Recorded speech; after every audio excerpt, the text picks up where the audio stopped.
Assalamu alaikum, everyone, and welcome to the Shia City podcast.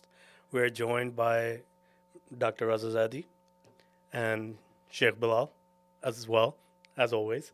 Um, so, Dr. Raza, we wanted to ask you I heard about an interesting topic dealing with vilayat and leadership in Islam. So, if you would like to have a conversation and elaborate more on your thoughts about that. This world is nothing more than a prelude of what really is the true existence. Ultimately, that comes after we're no longer here. Then the equation is completely different, and the decisions you make are completely different. I agree with So, you. but the thing that's interesting though is that the things that make people interested in leaders are much the same principles that you talk about in terms of seeing the value in people, how you leading by example versus leading from above I agree. I agree. or decreeing from above. But Yeah. but take a look at it this way. If you did those things and you didn't make money, would you still be a leader? That's where you start seeing that what's the true qibla. So the true qibla is not morality in society, it's not goodness in character, because if you don't make me money, you're out. Right? But that depends on the group you're looking at, right? So That's not necessary in all parts of the world, is it? but take a look at, and this is why, right? The system of Western capitalism has not been, for example, limited to the West. It's become the universal language of how operations happen. Right, but that's that part where you talk about the leaders, then you talk about the followers, right? Yeah, So what makes a leader is somebody following them. yeah. So the quality of the followers are the things that determine what the qualities the leader is going to have. See, I disagree with that, because the quality of a leader should be an absolute, and that's what the Ahlul Bayt taught us: is that a leader is someone who is absolutely good, regardless of whether the people are with him or against him, whether the people love it or not. Truth is truth, justice is justice. Nothing in our system is designed to follow that logic. Even if you look at Western democratic system, how do we take somebody and look, for whatever this incoming president is, he himself will admit he's a liar. He knows it, we all know it. But him, instead of being embarrassed or ashamed of that, says, yes, I am a liar. Yes, I do these things, and it makes me money, and you voted for me. So what do? They broke the system to where society doesn't look at character anymore. They look at who's in my interest. And that's it. Once I've broken that system, leadership will then just simply, move the masses in a direction that suits their purpose, and that's it. That's why leaders should not be a reflection of society. And they are, but we should be training our leaders to be absolute in the sense that good is good, and I will stand up for good and do what's right, and bad is bad, and I will stay away from bad. So how do we train our leaders to do that, though? In this current world, where I guess if you look at it that way, where finances is the top thing, or making money, or this or that, then how do we take a specific group that's not kind of tainted by that mentality? See, and this is where I think it's interesting of why, for example, mosque leadership and Islamic leadership in our communities doesn't reflect societal leadership. Because we don't believe that this system can operate outside. And I don't agree with that. I don't agree with that. But this is what my theory, this is why I said I think there's like an entire conspiracy that Do you says, want to elaborate on that? so look, right? I want my Islamic center to be led by a very pious and good person, Okay. right? But I don't want to work for him. That's what that would boil down to.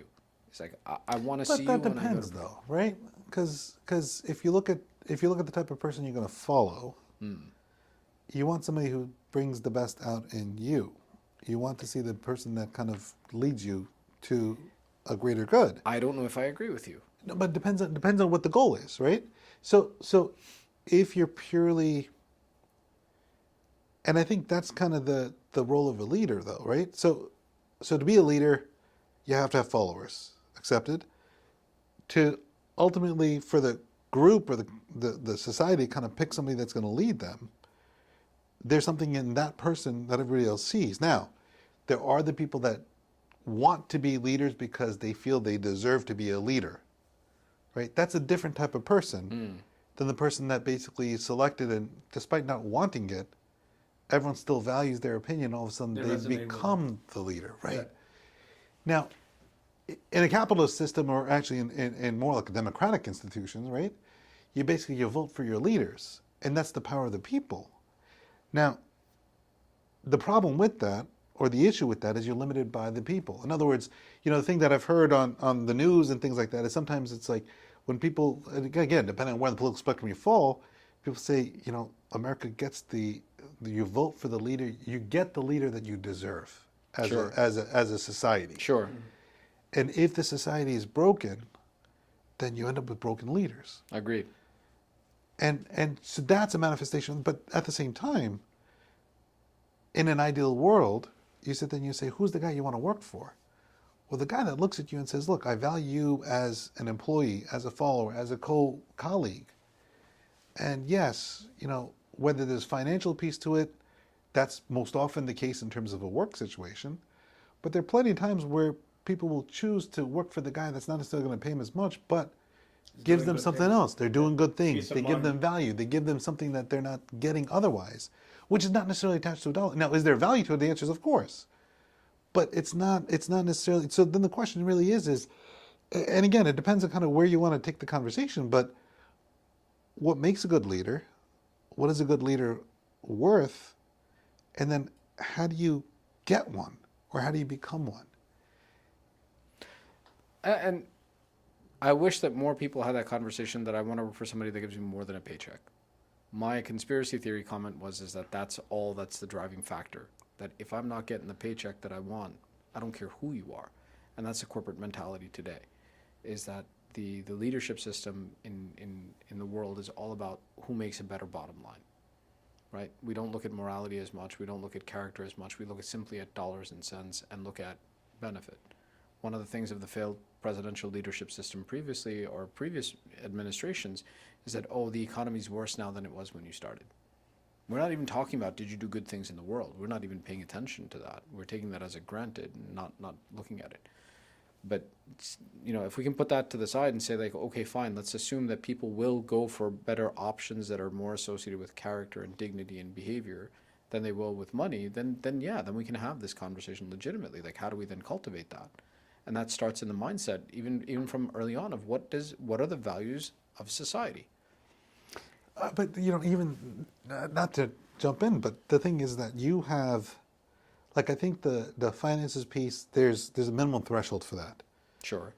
Right. So if you're scrapping by and you're kind of just trying to make your ends meet, then yes, you need enough money to pay your mortgage, to cover your family. So you go essentially where the salary is best. Yeah. You cross that threshold, and then it becomes, yes, And this is where it's diminishing returns, right? Like, you don't need the money as much, but now you need those other things. So, and this is where, for example, the values of society come in. The value of contemporary Western society is wealth, and you are worth paying attention to if you're wealthy. There's nothing else. Why do people want to know the 10 effective habits of billionaires and how billionaires start their day? Why do people want to know about Bill Gates' life, or Jeff Bezos' life, or Elon Musk's life? It's because the primary value, and that's why the society's value system has been influenced by capitalism to the extent where the only measure of success is wealth right now.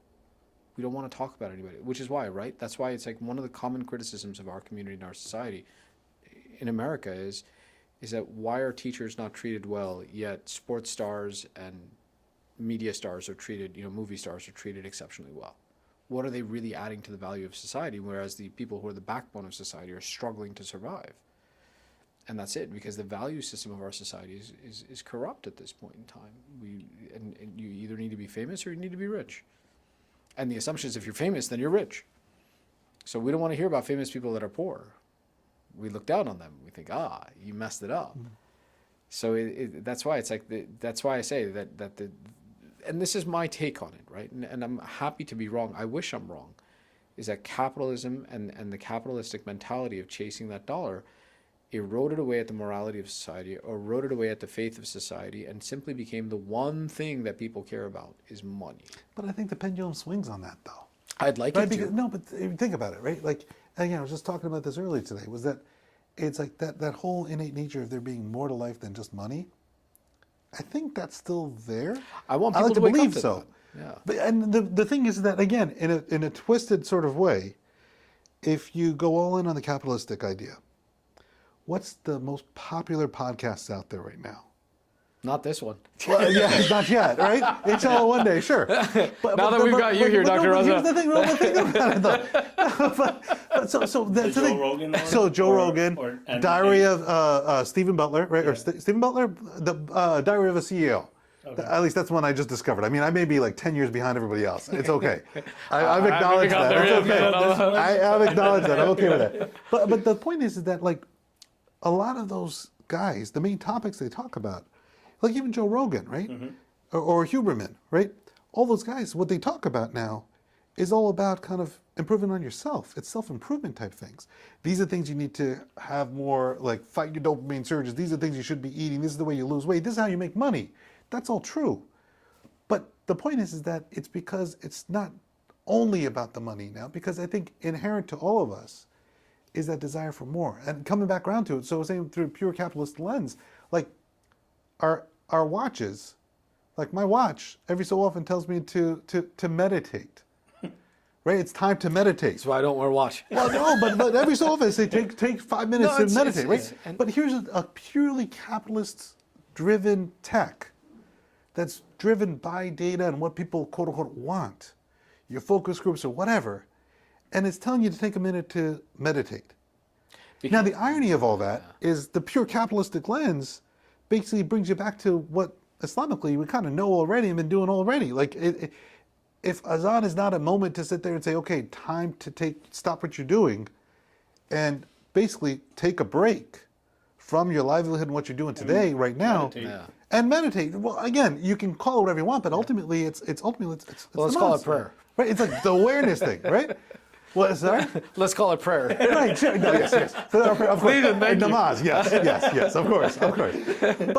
But the thing is that like all this thing is through a very capitalistic lens is getting you to the same place that you started from.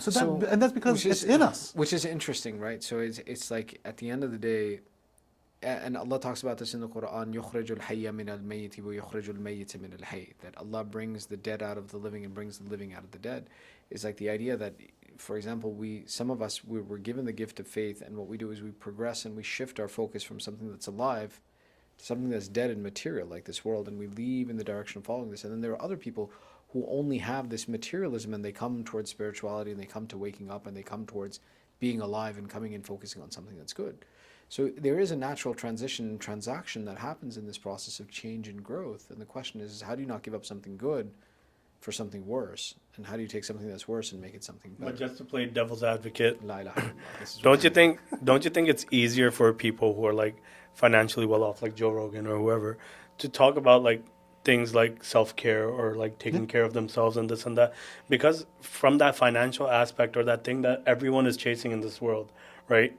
I mean, not everyone, but the financial aspect or a better life or the American dream where, you know, we have to be financially stable. We have to be able to buy like $1 million mansions and this and that. What people or society's definition of we made it is, for someone who has, like Joe Rogan, for example, since we brought it up, he doesn't have to worry about everyday life, and he can worry about, you know, hiring the best dietitians. Sure.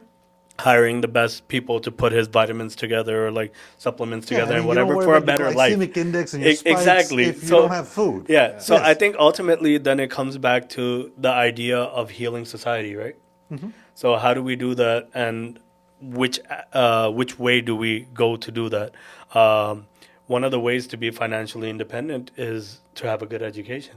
Mm-hmm. So until you start focusing on that, or I think the people who are in power or who have a voice to kind of shape the youth to concentrate on that and kind of explain to them that, hey, if you go through this aspect or you go through this path, like education and you know, educate yourself, you won't really have to worry about like the financial aspect because you'll be okay in that sense.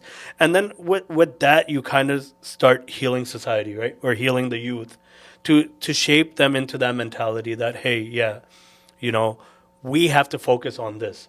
As a society or working on, you know, developing leaders and stuff like that, then it starts at a very early age. See, but I would still say I disagree with that. You know why? Because I'm saying it? That's beside the point. What's the other reason you disagree? The better reason for disagreeing with it is that the assumption is that education will give me access to wealth. We never address the fundamental of, and that's it, the true fundamental of this is justice. Why? Because there is something that is the possession of wealth that is an abusive possession of wealth. And that there's no way that you get to that possession of wealth through a good means. Like there's no one who gets to 100 billion, 200 billion, or a billionaire in general who does it through justice. So that's it. Even if I champion education, then it's education for the purpose of attaining obscene amounts of wealth. And the better I have one of these, the better I have the other. That comes down to intention, though. I think, but think about it, right? If we educate a society that our priority is justice, right? Then at that point in time, it's like instead of me looking up to the guy with $1 billion, I don't like the guy with $1 billion because he's obviously an oppressor, that he has someone's right in his hands, or he's making it so that other people have to suffer so that he can possess that. So, and which is why, look at all these billionaire guys. Anybody talk about who they pay, how they pay their staff. Look at Walmart. Billions. And they pay their staff where their staff is on food stamps and requiring social aid systems. But that's again, that's the value of the leadership, right? So if you look to another example, is the guy that value Ford. of the community. No, but like you look at Henry Ford, right? Henry Ford, when he was making the Model T, right? Again, this is 19 whatever, right? When they were doing the assembly lines, and one of the points that made him such a leader, that, and again, not that I've studied him, but at the same time, it's like the thing that he used to always say that kind of resonated in the history classes, is that he wanted to make a car that was affordable and pay his guys on the assembly line enough that they can purchase that car. Capitalism. True. But the thing is, in the end... And same thing, he wanted the 5-day work week. You know why he wanted the 5-day work week? Because he said, if these guys are constantly working, who's going to drive the stupid car? But that's where he came that's from. True, but that's all capitalism. But there's see the conspiracy. No, but these things align though, right? Because if you're lifting the quality of, so if you're taking your guy that's working on the assembly line, and you're paying him minimum wage or whatever it was at the time, so there's so much so that he can't even afford to look at a car like that. But it was, again, it's still, I would still argue that the underlying principle was capitalism with a purpose. So the purpose of that capitalism was what? To create a consumer so that I have a perpetual source of income. It was a smart idea that, right, I don't want to kill the addict. I want to keep them addicted. That's what he was doing. So again, look, I'm not trying to be a negative Nancy here where everything is a really bad thing, or what would you say in an Islamic context? A negative Naveed or something like that, Maybe. But right, I try to look up Debbie Downer. Dawood the doubter? I don't know. In Islam, all the doubters are bad. They're guys, they're not girls. But it's like, okay, fine, that right, and that's it. The reason that we can find some goodness in these attributes is that the nature of man, we have an innate desire to move towards goodness. Even when we're doing something wrong, we have a desire to move towards goodness. But that's it. Until the value system and the value statement of society shifts, we're not going to see true leadership, because leadership is always compromising absolute values for the sake of the capitalistic agenda that sits underneath. But how do we shift that? Right. I mean, how do you exist in that environment? I don't know, man. That's just where I struggle with it, and that's why I said I have a conspiracy. It's a conspiracy theory because it's like, if it's true, it's so big. How do you break it? So in a practical setting, though, right? Like, and this is the thing that, in a practical sense, if you accept that the capitalism, the whole paradigm is bad, then there's no way to exist here. Right, and the other thing is that it all, and again, in my mind, the way I always rationalize it, I say it all comes down to your intention, right? Sure. So if Jeff Bezos and Elon Musk, and again, at least based on their public personas, we don't know what they really are individually. I mean, sure. I don't know if you guys, I've never spoken with them myself. They don't text me. I'm not interested. But the point is that sorry, Jeff, talk to somebody else. But the thing though is that these guys, like, if their intention was to bring about the greater good, and again, we don't know like their ultimate interior motives and how they achieve their wealth. And again, I would agree with you that yes, chances are that at some point did somebody end up suffering so that they can make a buck? The answer is I think yes, but I don't know that. Yeah. But the bottom line to it is now that you have your billions, right? What do you do with that? And if you do it to basically live a bigger, brighter, fancy, glittery life, right? A shiny life, and you now, it's not just paint on your walls. You want gold on your walls, and You don't want, your silverware has to be, it's not silver, it's gold, and it's gold everything. Like, that's a form of existence, and that's a way to utilize that wealth. If you decide kind of like, and you take the Bill Gates model in theory, and you say, okay, well, now I'm going to start the Bill Gates Foundation and want to be known more. And again, I don't know him personally. I don't know if this is true, It's but just at least the optics. story is Yeah. that he wants to be more known, not necessarily as the founder of Microsoft, but the guy the that did humanitarian the Bill Gates Foundation, right? Bill and Melinda, well, no longer Melinda, but Bill Gates Foundation. I think it still is Bill and Melinda. It's still Bill and Yeah, Melinda. Okay, yeah. fair enough. They're- I don't they're- know. they're- But the point though is that in the end, like that's he's now looking to change the society behind him. Now, again, maybe it's all an ego boost. And But is it wrong to do both? Like, if you have the money and you're living a lavish life and you're still doing humanitarian work, That's like, so I mean, what do you think? So Imam Sadiq says there are two hungers that are never satisfied. That there's two things that once you start chasing them, you'll never meet the point of being fulfilled: wealth and education. likes on TikTok. I got one on that one. But it's like wealth and education. So that's it. It's like anybody who heads down the path of wealth, that shape of what that wealth is may change, but you're still chasing that idea of what that possession and what that means. So it's like even in like to me, what even in the Bill and Melinda Gates thing, what is he doing? He's trying to create a legacy of where his memory and his status over society remains. Right. And this is where it's like so okay, let's go back to and okay, I want to kind of transition back to, because I think I've gone way too far down a dark hole and kind of trying to talk You about have, how the whole world is a let me just let horrible you know place. something. 5-minute warning. Okay. So, The examples of leadership that the Ahlul Bayt taught us were about the idea that there's nothing wrong with having wealth as long as it's always done in a fair possession, and the same idea that the morality far exceeds the wealth in your pocket. We need to shift to that point in time where we worry less about the rizq that Allah is guaranteed to give us, and we worry more about what is our character. Where instead of thinking about, am I going to be able to pay my bills, we think about, am I going to go to heaven? For us as a community. And every answer and every question is about where's the pleasure of Allah before it is like, okay, by doing this, is this career suicide? When we start shifting, and that's to me, that's that shift of that qibla from capitalism to that Islamic true pure leadership. Because true pure leadership, and this is what the Ahlul Bayt did, they built a good moral society with the fundamental that everybody goes to God and everybody comes back and focuses on the idea that we need to go to heaven and we serve a purpose in this life and we move on from it. And if that becomes the qibla, then the rest of this kind of takes care of itself, because Allah has promised rizq, and whatever is your share, and that's what you're going to get. You can't get $1 more than that, or spend or consume $1 more than that, or $1 less than that. So, in the same thing, Imam Sadiq says a statement. He says, your wealth is guaranteed with the best banker who will never shortchange you not 1 cent. So that's it. As long as we have a credit with Allah, this life will continue going on. And once you've consumed everything He's intended for us, you can't live for a breath more, because even that breath is something that He's sustaining you with. But we're not thinking like that anymore. We're thinking in a very materialistic sense. We're not thinking about heaven anymore. We're not thinking about what does Allah want. We're thinking about what does the world want. And that's it. To build that good leadership is to reshift the qibla, reshift the focal point of us, our community, our society, and success to what does God want from us. And when we can do that, all these other things start to kind of fall in line. And same thing. I think the shift in society is going to be is turning back to a God-centric worldview, because in the absence of God, with the absence of the consequence of a day of judgment, there's no reason for me to do the right thing and not do the wrong thing. And that's kind of the moral crisis we're facing now in society. And I think that the reflection of this current presidential, elect, is the basis of that who cares if he's moral or not, as long as he's beneficial to me, because there's no presence of God in the equation anymore.